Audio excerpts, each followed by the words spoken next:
오늘 우리에게 주신 하나님 말씀은 학개서고요. 설교의 제목은 하나님의 시간, 하나님의 진단, 하나님의 처방입니다. 우리 학개, 살아계신 하나님의 말씀 학개 1장 1절에서 5절 말씀, 우리 살아계신 하나님 말씀 한 목소리 합독하도록 하겠습니다. 다리오 왕 제2년 여섯째 달 곧 그 달 초하루에 여호와의 말씀이 선지자 학개로 말미암아 스알디엘의 아들 유다 총독 스룹바벨과 여호사닥의 아들 대제사장 여호사에게 임하니라. 이르시되 만군의 여호와가 이같이 말하여 이르노라. 이 백성이 말하기를 여호와의 전을 건축할 시기가 이르지 아니하였다 하는지라. 여호와의 말씀이 선지자 학개에게 임하여 이르시되 이 성전이 황폐하였거늘 너희가 이때 판벽한 집에 거주하는 것이 옳으냐? 그러므로 이제 만군의 여호와가 이같이 말하노니 너희는 너희의 행위를 살필지니라. 아멘. 성도 여러분은 분명 하나님이 주신 말씀에 따라서 감동에 따라 순종의 걸음을 걸었는데 예기치 않는 고난과 방해 앞에서 다음과 같은 생각들이 들었던 경험이 혹시 있으십니까? 아, 이거 하나님의 뜻이 아니었나? 아니면 내가 음성을 잘못 들었나? 아니면 지금은 때가 아닌가? 내가 뭘 잘못했나? 맞닥뜨리는 어떤 어려움의 현실 앞에서 하나님의 시간에 대해 의심하고 실망한 적이 혹시 있으십니까? 고레스의 예루살렘 귀환의 칙령으로 안정된 바벨론에서의 삶을 모두 다 뒤로하고 5만 명의 귀환자가 예루살렘으로 돌아와서 부푼 기대를 안고 성전 재건에 착수를 합니다. 그러나 주변에 아주 극심한 반대와 아닥사스다 왕의 공사 중단 명령으로 급기야 재건의 삽을 든 2년 만에 멈추어 버립니다. 하나님의 뜻이라는데 왜 이런 일이 있지? 실망한 백성들은 성전 건축을 중단한 채 생존을 위해 본격적인 생계수단을 강구를 해요. 먹고 살기 바쁘고 삶의 분주함과 어려움들이 성전 재건에는 관심을 미쳐두지 못하게 하고 마음도 점차 시간이 지날수록 무뎌져서 자기 집을 채우는데 급급한 채로 몇 년이 지나버리냐면 16년이 여러분 지나버려요.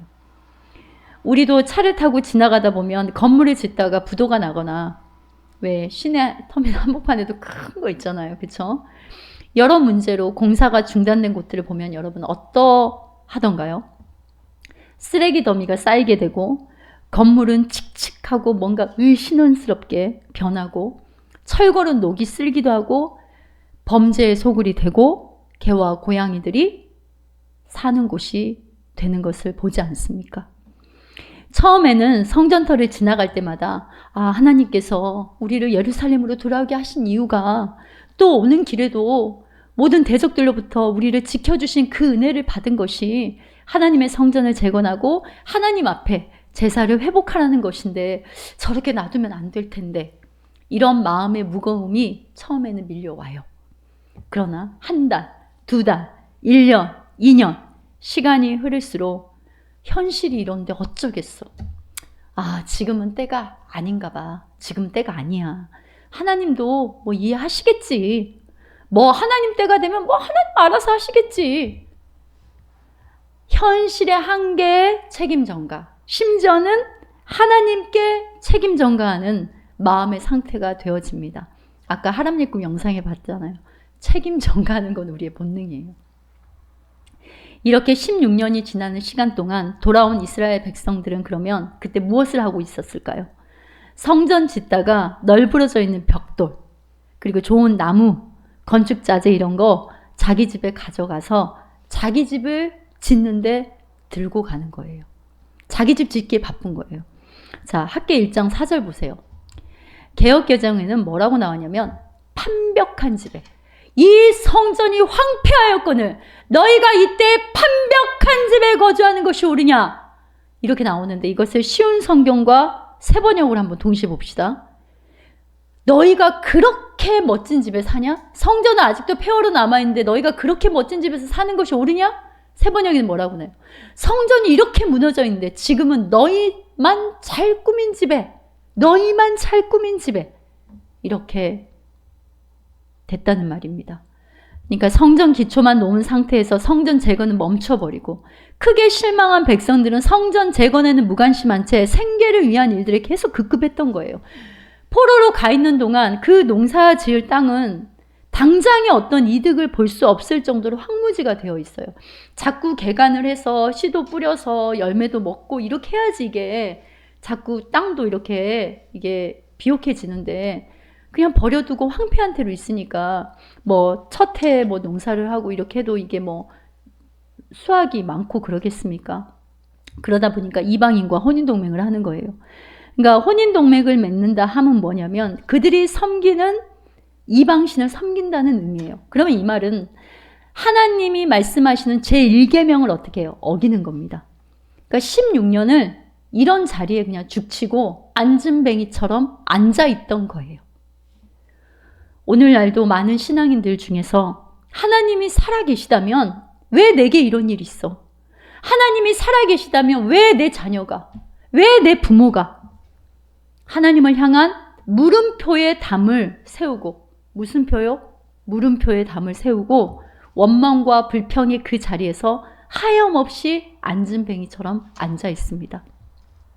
하나님이 친히 예수 그리스도의 터 위에 기초를 놓고 예수 그리스도를 머리로 한 성전으로 세워져야 하는 영혼들이 하나님을 이용해서 자기 궁궐을 쌓아 올리는 모습을 볼 때, 그리고 하나님을 떠나서 당장 눈에 보이는 것, 손에 잡히는 것들로 온갖 것들을 채우려는 모습을 볼 때 그 영혼은요, 하나님 보시기에 재건되다가 멈춰버린 그 영혼의 심령의 터를 하나님은 보실 텐데 그 터를 볼 때 하나님 아버지의 마음이 어떠하겠습니까? 지금 포로에서 돌아온 이스라엘 백성들이 성전의 터에서 그냥 터만 이제 다져놓고 겨우 터만 다져놓고 마음이 없는 형식적인 예배만 드리지 그곳의 황무함은 전혀 눈에도 마음에도 들어오지 않는 거예요. 그만큼 마음이 무뎌진 거예요.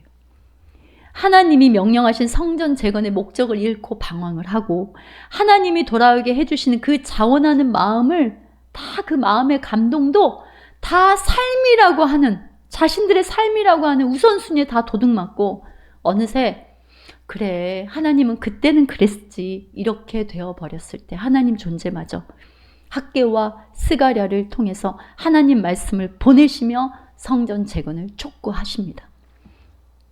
그런데 이 당시의 시대 분위기가 어떠했냐면요. 고레스의 뒤를 이어 캄비세스와 다리오 왕이 많은 전쟁을 통해 넓은 영토를 차지하기는 했어요. 그러나 그 과정에서 빈번하게 일어나는 반란들을 진압해야 하고 페르시아 내부에서는 어때요? 권력 투쟁으로만 혼란스러운 날들이 계속 이어졌다는 말입니다. 그래서 다리오 왕은 제국을 통치적으로 20개로 이렇게 나눴어요. 20구역으로 나누고 이스라엘은 다메섹을 수도로 하는 행정구역으로 편성을 한 거예요. 그럼 한번 보세요. 바사, 페르시아가 지배를 하고 행정관들이 가서 다스리고 있는 그런 상황이란 말이에요. 그럼 이런 상황에서 성전 재건을 하겠다라고 하는 거는 반란을 도모한다는 오해를 충분히 받을 수 있는 겁니다. 왜냐하면 성전 중심으로 백성들의 삶과 가치와 관계가 다 모이기 때문이에요. 그래서 이런 오해와 위협들이 곳곳에 산재해 있는데 그러나 하나님은 뭐라고 해요? 바로 이때다. 이렇게 말씀하시는 거예요. 사람이 보기에는 오해받을 수 있는 상황이에요. 위협적인 상황이에요. 형편과 환경도 되지 않아요. 할 의욕마저도 다 어때요? 현실의 삶 앞에 다 무뎌지고 도둑맞았다는 말입니다. 그런데 하나님께서 뭐라 해요? 바로 이때다. 하나님이 이렇게 말씀하신 거예요. 여러분 만사에는 하나님이 제정하신 때가 있습니다. 다니엘 11장을 여러분 보시면 제가 나중에 수요일과 금요일 예배 때 신구약 중간사를 한번 쫙 해줄 거예요.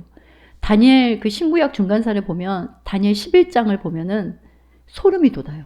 왜냐하면 다니엘 11장을 보면은 지금까지 이 인간의 모든 역사를 주관하시고 제국들의 흥망성쇠를 주관하신 하나님의 때가 정확하게 들어있고요. 심지어는요. 그 왕은 이 두 왕이 이렇게 하나님이 세우기도 하시고 패하기도 하시는 이들이 누구인지 구체적으로 다 언급되어 있습니다. 그런데 우리는 온 우주 역사의 주관자이시고 우리 삶의 주관자이신 하나님의 때를요, 완강히, 때로는 슬쩍, 때로는 무심하게 거부할 때가 너무나 많습니다. 자, 고린도후서 6장 2절 말씀 함께 합독해 볼까요? 함께 합독합니다. 이르시되 내가 은혜 베풀 때에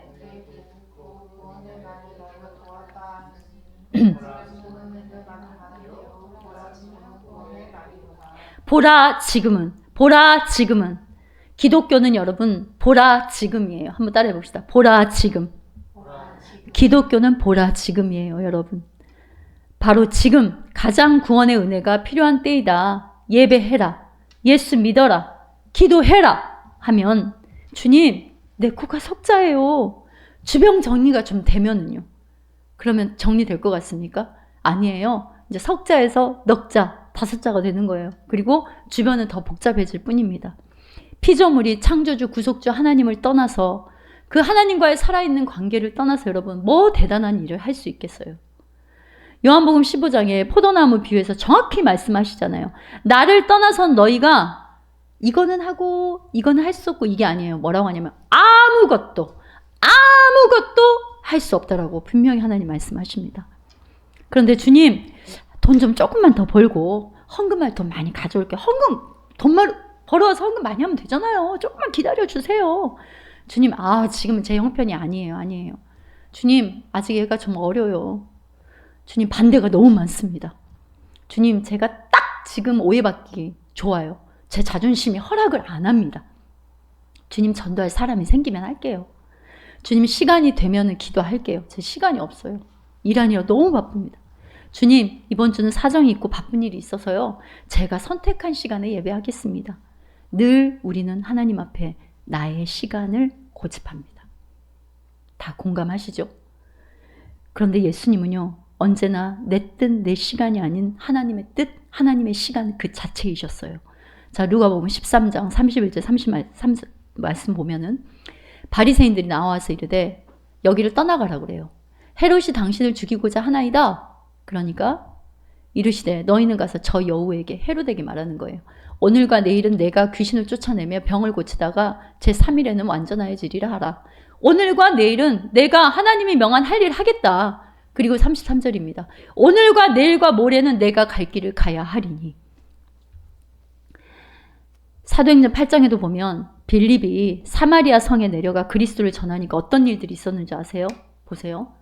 사마리아 성에 가서 말씀을 전하니까 사도행전 8장 6절에서 8절 보세요. 무리가 빌립의 말도 들었어요. 행하는 표적도 봅니다. 표적도 막 나타나고 있다는 소리잖아요. 그죠?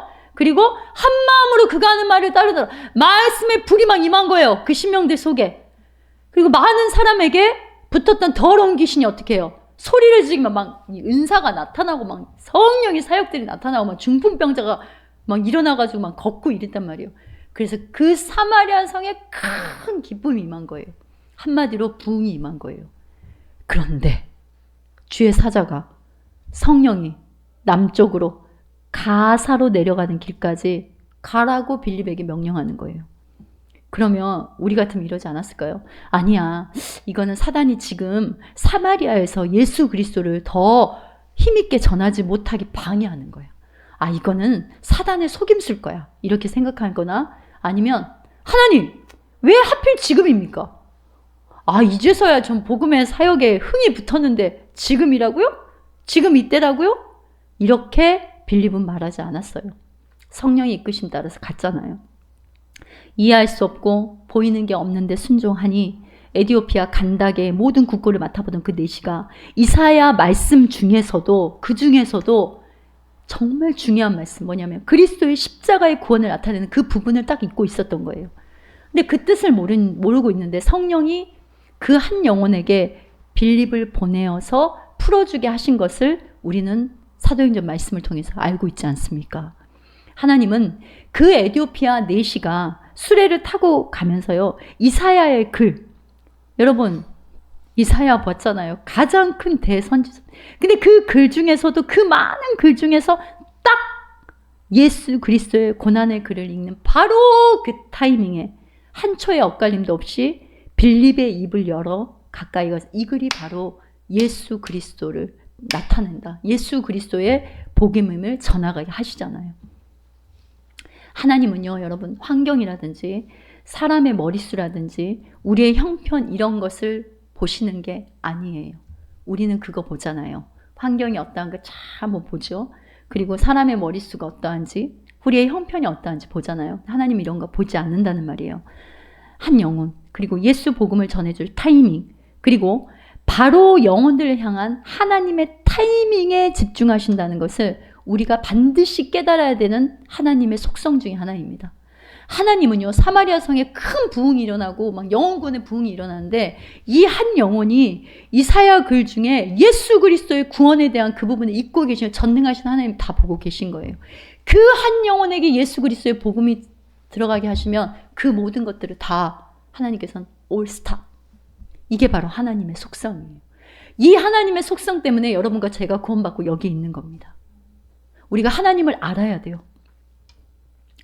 오늘은 11월 23일은 정확히 이 땅에 하나님께서 아파르케 교회라는 주님의 피로 값주고 사신 교회를 세우신 정확하게 2주년 되는 생일날입니다. 주의 종이지만 여러분, 내 영혼이 심각하게 죽어 있고 고장나 있음을 심령으로 하나님이 깨닫게 하시고 통곡하시는 회개 은혜를 주시는 하나님의 그 만지심이 내가 하나님 앞에 살아야겠다. 이 절박함을 내 마음속에 넣어주셨어요. 다른 어떤 것도 보이지 않았습니다. 내가 하나님 앞에 살아야겠다. 그래서 내가 붙들고 있었던 그물들, 내가 사랑하는 것들을 다 뒤로 하고 알 수도 없어요. 눈에 보이지도 않아요. 당장 예배할 곳도 없는데 하나님 나를 살려주세요. 이 마음 하나로 걸음을 옮기게 하셨습니다. 그러니까 개척이라는 거는 처음부터 머릿속에 없었어요. 그냥 3개월을 집에서 가족끼리 얼굴을 보면서 예배를 드리는데 신대원 처음 갈 때 그 하나님이 이제 주의 종으로 부르고 이제 첫 걸음을 할 때 주셨던 그 명확한 음성인 하나님을 사랑하고 한 영혼을 사랑하라는 그 음성을 다시 불러 일으켜 주셨어요. 그러시면서 제 마음속에 주시는 음성이 너가 예배할 곳을 줄게. 너 영혼이 예배할 곳을 줄게. 이 마음을 주었어요. 그런데 저는 개척이라는 걸 생각지도 안 했고 계획도 없었기 때문에 그리고 모든 주변의 어떤 상황들을 볼 때 하나님 하필 지금요? 이때요? 수도 없이 하나님 앞에 물었었죠. 그러나 이제 저는 그래도 두려움 속에 개척의 감동을 그냥 받아들였을 뿐인데 그때부터 놀라운 일들이 벌어졌습니다. 늘 기도하시며 격려해 주시는 목사님들에게서 목사는 말씀의 강단이 있어야 한다. 그러니 마음의 감동 따라서 용기를 내라고 해주시고 주변의 얼굴도 모르고 만나본 적도 없는 목사님들로부터 온갖 세세한 부분까지 내가 모르고 할 수 없는 부분까지 그냥 다 그냥 딱 갖다 주시면서 그 길을 여셨어요. 그러니까 처음에는 빚을 얻어서라도 예배당 임대를 알아보려고 했는데 하나님은 또 여러 사람들의 마음을 감동시켜서 보증금도 오고 월세도 채워주시고 심지어는 예배당이 필요한 모든 것들을 정확하게 다 채워주셨습니다. 우리 전에 그 처음 개척했던 그 예배당도 그랬었어요. 하나님께서. 그렇게 이제 10평에서 개척을 하고 1년 4개월 후에 지금 예배당으로 옮기는 은혜도 허락하셨어요. 그리고 지금도 여호와 일의 은혜로 계속 하나님께서 은혜로 인도에 가심에 우리가 감사할 뿐입니다. 왜냐하면 주님의 교회이기 때문에 주님이 돌보시고 그분이 교회를 사랑하시는 겁니다. 늘 우리는 이러죠. 하나님 지금이 맞아요? 이때라고요? 도저히 형편이 안 되는데요? 연약한 믿음을 가진 우리에게 하나님은 나의 열심히 이루는 내 때가 이런 거야. 늘 이렇게 우리에게 보여주시는 분이에요. 왜냐하면 전도서 3장 1절에서 8절 봅니다. 범사에 기한이 있고 천하만사가 다 때가 있다 그래요. 날 때가 있고 죽을 때가 있으며 심을 때가 있고 심은 것을 뽑을 때가 있으며 죽일 때가 있고 치료할 때가 있으며 헐 때가 있고 세울 때가 있으며 4절 함께 볼까요?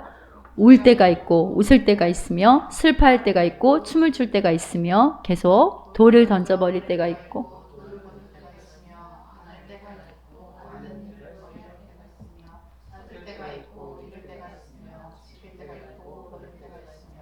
찢을 때가 있고 꿰맬 때가 있으며 잠잠할 때가 있고 말할 때가 있으며 사랑할 때가 있고 미워할 때가 있으며 전쟁할 때가 있고 평화할 때가 있느니라. 전도서 3장 11절 말씀 함께 합독합니다. 하나님이 모든 것을 지으시되 때를 따라 아름답게 하셨고 또 사람들에게는 영혼을 사모하는 마음을 주셨느니라. 그러나 하나님이 하시는 일의 시종을 사람으로 측량할 수 없게 하셨도다. 우리가 측량할 수 있다고요? 측량할 수 없다고요. 하나님이 모든 것을 지으시되 때를 따라서 지으시고 때를 따라서 세우신다는 말씀입니다.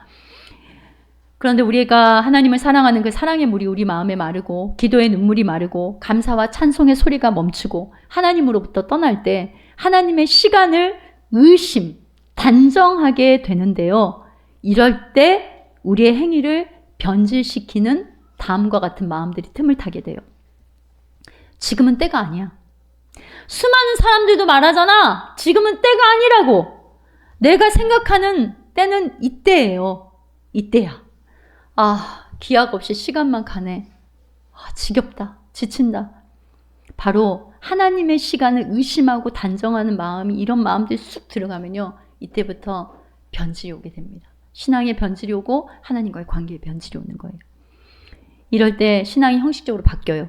그리고 형식적인 제사에 골몰합니다. 하나님과 관계, 살아있는 예배로 채워져야 하는 공간을요. 이런 어떤 무브먼트, 이런 가시적인 행사, 이런 성과와 결과, 이런 어떤 유력자, 사람으로 채우려고 합니다. 하나님의 사랑, 예수님으로 채워질 공간을 자기의 보물 창고를 짓고 쌓고 채워서 용도 변경을 하는 거예요. 용도 변경. 여러분, 하나님의 집 예배당에서는 어때요? 예배가 이루어져야 되죠.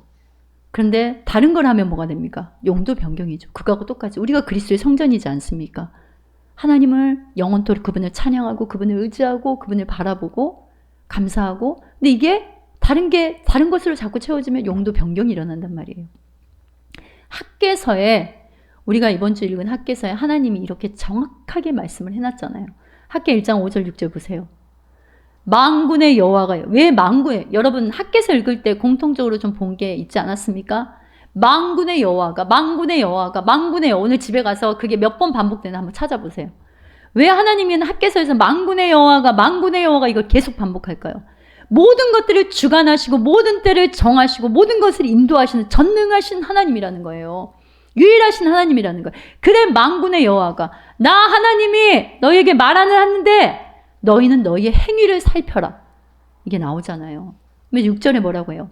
너희가 많이 뿌리구나. 근데 수확이 적지? 먹기는 먹는데 배부르지가 않잖아. 마셨는데도 흡족하지 못하지? 입어도 따뜻하지 않잖아. 일꾼이 삭을 받아도 그냥 밑빠진 독에 물 붓기, 구멍 뚫린 전대에 넣음이 되느니라. 너희가 어디가 고장났다는 거예요? 너희 행위를 살피라는 거예요. 그런데 너희의 그런 행위가 나오기까지 너희의 마음이 뭐가 고장났다는 거예요. 이 말씀을 지금 하고 싶으신 거예요. 또 강조해서 또 말해요. 7절에 보면 만군의 여호와가 너희는 자기 행위를 살필지라 해놓고 이제는 뭐라고 하냐면 야! 너희는 산에 올라가서 나무를 가져다가 성전을 건축해라. 그러면 내가 그것으로 말미암고 기뻐하고 영광을 얻으리라. 백향목, 좋은 나무 갖다가 해라 이게 아니라 산에 올라가서 나무를 가져다가 해. 그게 어떤 나무? 그래서 우리가 조각목, 언약계 조각목, 그게 우리를 상징한다고 그랬잖아요. 정말 조각조각 이렇게 어때요? 광야에서, 사막에서 그 볼품없는 널브러져 있는 그 나무들을 조각목으로 딱 괴를 만들 그 위에 금으로 덮잖아요. 그게 바로 예수 그리스도 구원을 상징한다는 말이에요. 산에 올라가라고 했잖아요. 왜 산에 올라가라고 했어요? 자, 시편 121편 1절에서 2절 말씀 함께 합니다. 내가 산을 향하여 눈을 들리라. 나의 도움이 어디서 올까? 산을 향하여 여호와께서. 그러니까 오늘날 성도 교회들에게, 우리에게, 이 자리에 말씀 앞에 있는 우리 모두에게 동일하게 역시 눈을 들어 믿음의 주요 온전케 하시는 주님을 바라봐라. 예수를 바라봐라. 예수를 봐. 하나님과의 관계, 그분을 예배하고 찬양하고 그분과의 호흡인 기도를 통해 들어라. 듣고 묻고 인도하시는 은혜가 중요하다. 너희들 힘으로 나 없이 그냥 날고 기면서 살아보려고 하니까 사라지든? 쉽게 말해 이 말이에요 지금. 자, 학계 1장 9절에서 11절 보세요. 한번 읽어볼까요? 너희가 많은 것을 바랐으나 도리어 적었고 너희가 그것을 집으로 가져갔어. 근데 내가 확 불어버렸느니라. 나 만군의 여호와가 말하노라. 이것이 무슨 까닭이냐? 내 집은 황폐하였으되 너희는 각각 자기의 집을 짓기 위해 빨랐음이라. 그러므로 너희로 말미암아 하늘은 이슬을 그쳤고 땅은 산물을 그쳤으며 내가 이 땅과 산과 곡물과 새포도주와 기름과 땅의 모든 소산과 사람과 가축과 손으로 수고하는 모든 일 한재를 들게 하였느니라. 여러분, 진짜 무서운 한재는요, 내 잠깐의 소유가 있고 없고의 한재가 아니에요. 우리 마음에 한재가 드는 겁니다. 특히 하나님을 향한 마음에 추운 서리가 가득 내려서 한겨울의 언 땅처럼 차갑게 단단하게 땅이 되는 거예요. 여러분, 한겨울의 언 땅에다가 이렇게 곡괭이질을 하거나 삽질하면 이게 잘 들어가든가요? 안 되죠. 그렇게 한재가 임하면 그렇게 돼버려요. 우리 마음밭이. 우리는 예수 생명의 은혜를 맛보고도 주님과 함께하는 여정 동안 신앙의 독감이 종종 찾아옵니다. 여러분, 요즘에 독감 환자들이 기승이고 우리 아이들도 막 개일개일거리고 또 아이들 아프면 엄마들 많이 고생하고 일하면서도 그러는데 우리도 신앙의 독감이 찾아올 때가 종종 있습니다. 어제는 막 감사해요. 충만해요. 막 기뻐요. 날아갈 것 같아요. 근데 오늘은 또 푹 주저앉아 있습니다.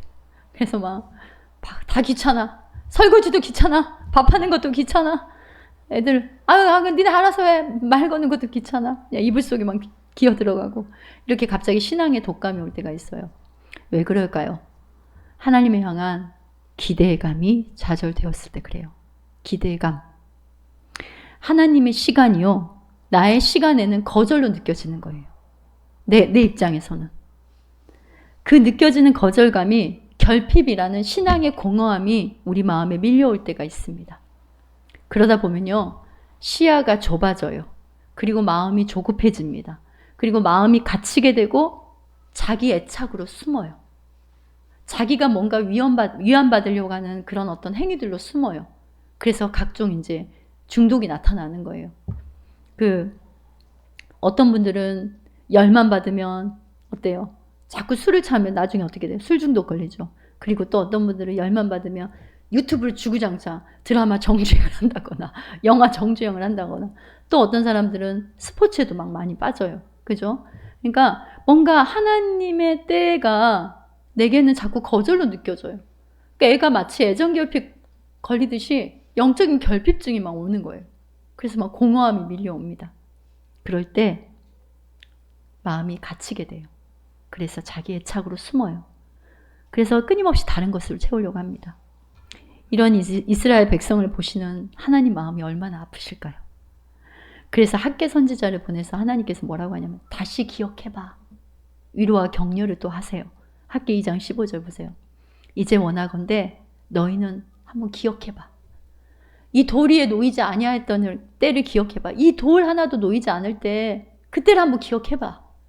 자, 18절. 너희는 오늘 이전을 기억하라. 먼한 날부터 기억하여 보라. 이렇게 말씀하시잖아요. 성도 여러분, 내 손목시계가 아니라 하나님의 시간을 따라 사는 은혜를 사모하시길 바랍니다. 여러분의 손목시계하고 하나님의 시계는 다르다는 말이에요. 그런데 그게 완전한 은혜예요. 빈틈이 없고 실수가 없고 완전한 선한 길이 되는 거예요. 나로 말미암은 때를 정하고 때를 만들고 여러분 때에 이루려는 그 블랙홀에 하나님으로 말미암은 때를 기다리고 그 때를 받아들이고 또 하나님이 일어서라, 이때다 이렇게 말씀하시면 모든 게 다 이해가 안 가고 상황이 안 되더라도 힘과 뜻과 마음을 다해서 일어나서 순종하고 걸음을 옮기는 겁니다. 하나님은요, 행위를 돌아보라 하시고는 어때요? 너희들 행위를 돌아봐라 해놓고 너희가 이런 행위 했지? 저런 행위 했잖아. 그럼 이것도 고쳐야지. 저것도 고쳐야지. 이게 우리가 흔히 혼날 때 드는 생각이잖아요. 그렇잖아요? 그런데 하나님은 그렇게 안 하시고 뭐라고 하냐면 오늘부터는 내가 너희에게 복을 주리라. 이렇게 아예 그냥 선포를 하세요. 복을 오히려 선포하세요. 너 이렇게 잘못했잖아. 이거 고쳐야지. 너 행위를 고쳐라 그러면 우리의 저도 그렇지만 아이들 혼낼 때 너 행여 이게 잘못됐으면 너 이러고 해서 고쳐야 되지 않겠어? 응? 이렇게. 그러니까 그게 뭐냐면 율법주의죠. 막 이렇게 하잖아. 그런데 하나님께서는 그런데 내가 오늘부터 너희에게 복을 줄게. 여러분 학기 2장 19절 보세요. 곡식 종자가 아직도 창고에 있냐? 포도나무, 무화과나무, 석류나무, 감람나무 열매가 맺지 못하였느니라. 열매가 없잖냐? 그러나 함께 읽어볼까요? 시작. 오늘부터는 내가 너희에게 복을 주리라. 그러니까 이 위로와 격려는요. 나를 기대해봐. 너희들 나에 대한 기대감을, 나의 때에 대한 기대감을 왜 놓았냐? 나를 기대해봐. 내가 너희들에게 무엇을 주는지 기대해봐. 이 말씀이라는 말이에요. 허물과 죄로 무너져 하나님과 멀어진 죄인들을 참 성전이신 예수님으로 지음받은 그리스도의 성전이요 왕같은 제사장으로 다시 재건하시는 하나님의 완전한 처방인 누구를 주셨어요? 예수님을 죄인들에게 주셨잖아요. 지금 설교를 이제 들으셔서 알겠지만 하나님의 시간, 하나님의 진단, 그런데 우리에게 결국 무엇을 주셨다는 거예요? 하나님의 처방, 예수님을 주셨잖아요. 학기 2장 3절 보세요. 너희 가운데 남아있는 자 중에 잘 보세요. 이 성전의 이전 영광을 본 자가 누구냐? 그러면 여러분 이 성전이 무엇일까요? 이 성전. 궁극적으로 지금 하나님 말씀하시고자 하는 이 성전. 요한복음 2장 99절에서 21절. 너희가 이 성전을 헐라. 내가 사흘 동안에 일으키리라. 그러니까 20절에 유대인들이 뭐라고 하냐면 이 성전은 46년 동안의 지었거늘 네가 3일 동안 일으키겠다 하냐? 자 21절 함께 합독합니다. 그러나 예수는 성전된 자기 육체를 가리켜 말씀하신 것이라. 이 성전의 영광한테 이 성전 누구야? 예수님. 그리고 그러면 이전 영광보다 나중 영광이 크다고 했는데 그 나중 영광이 무엇일까요? 요한복음 1장 14절 함께 합니다. 말씀이 육신이 되어 우리 가운데 거하심에 우리가 그의 영광을 보니 아버지 독생자의 영광이요 은혜와 진리가 충만한 성육신하신 예수 그리스도 아버지의 독생자의 영광. 성경에서 말하는 영광은 바로 이 영광을 말하는 거예요. 근데 학기 2장 3절 한번 다시 볼까요? 하반절이 이렇게 나오죠. 이것이 너희 눈에 보잘것 없지 않냐? 보잘것 없지. 자, 예수님이 이 땅에 오신 모습은 자, 자신들이 상상하는 메시아 대망사상으로 상상하는 그런 모습과는 완전히 다른 모습으로 오셨어요. 바로 나사렛 예수로 오셨습니다. 여러분 나사렛 예수라는 말이 무슨 말인지 아세요? 자, 심하게 말하면 천한 거지 예수. 가장 가난한 마을. 가장 정말 거지같이 살아가는 너무 가난한 마을. 그러니까 나사렛 예수. 저 천한 거지 예수. 이거란 말이에요. 그런 모습으로 오셨다는 말이에요. 자, 이사야 53장 2절 말씀 보세요. 함께 합독해 봅시다. 그는 여호와 앞에서 부드러운 새싹처럼 메마른 땅에 자라는 나무 줄기처럼 자라났다. 그에게는 아름다움도 없고 우리의 눈길을 끌만한 위엄도 없었다. 얼마나 초라해요. 사람이 딱 봤을 때 너무 못생겨서 고개를 돌릴 정도로 위엄도 없어요. 아름다움도 없어요. 근데 또 하나님께서 학기 2장 9절 보세요. 내가 이곳에 평강을 주리라. 뭘 준다고 그래요? 평강. 이거 평강은 제가 몇 주 전에 설교를 했었어요. 우리는 무사 안일, 무사 태평 안일한 거 이게 평강이라고 하는데 하나님께서 성경에 말씀하신 평강은요. 로마서 5장 10절에서 11절입니다. 우리가 원수되었을 때 그들의 아들의 죽으심으로 말미암아 하나님과 화목하게 되었는지 11절입니다. 우리로 화목하게 하신 우리 주 예수 그리스도로 말미암아 평강은 예수님 자체를 말하고요. 죄인에게 임하는 참 평강은 뭐냐면 먼저는 예수님으로 인해서 하나님과 관계가 깨어진 관계가 화목하게 된 거. 이게 평강이에요. 그러면 하나님을 모르고 예수님을 안 믿는 사람은 지금 그 사람 평강을 아는 거예요? 못 아는 거예요? 모르는 거예요. 자녀가 아주 공부를 잘하고 인류대학을 가고 좋은 직장에 들어가고 그냥 통장에 돈이 빵빵하고 그냥 몸도 아주 좋아요. 건강해요. 그런데 하나님 몰라요. 예수님 안 믿어요. 그 사람 지금 평강한 거예요? 평강하지 않은 겁니다. 그리고 우리가 피로 값주고 사신 하나님의 성전이 된 게 바로 평강이에요. 자, 고린도전서 3장 16절 보세요. 함께 합니다. 너희는 너희가 하나님의 성전인 것과 하나님의 성전이 너희 안에 계시는 것을 알지 못하느냐? 자, 학기 2장 7절 보세요. 그래서 모든 나라를 진동시킬 것이며 모든 나라의 보배가 이르니니 내가 이 성전의 영광이 충만하게 하리라. 만군의 여호와의 말이니라. 보배. 그러면 여러분, 보배롭고 산돌이신 누구? 예수님. 학계에서도요, 예수님을 통하여서 진짜 지어질 그 영광, 그 성전을 하나님 말씀하고 계시는 거예요. 그러니까 보배롭고 산돌이신 예수님으로 인하여 이 나라는, 성전이요, 하나님의 영광에 충만한 곳이 된 거예요. 나는, 자, 여러분 오른손 들고 여러분 가슴을 가리키면서 선포해 봅시다. 나는 하나님의 영광이 가득한 그리스도의 성전입니다. 여러분이, 이게 여러분 정체성이에요. 얼마나 감사한 일입니까? 우리는 지금 하나님의 시간 안에 붙들려 있고요. 우리의 안고 서는 모든 것, 우리 폐부까지도 감찰하시고 우리의 체질을 아시는 하나님의 때를 따라 돕는 진단의 손길에 덮인 그분의 영광스러운 신부입니다. 아멘이시죠? 다시요. 우리는 지금 하나님의 시간에 붙들려 있고 우리의 안고 서는 모든 것, 우리의 폐부까지도 감찰하시고 우리의 체질까지도 아시는 하나님의 때를 따라 돕는 그 하나님의 진단의 손길에 덮인 그리스도의 영광스러운 신부입니다.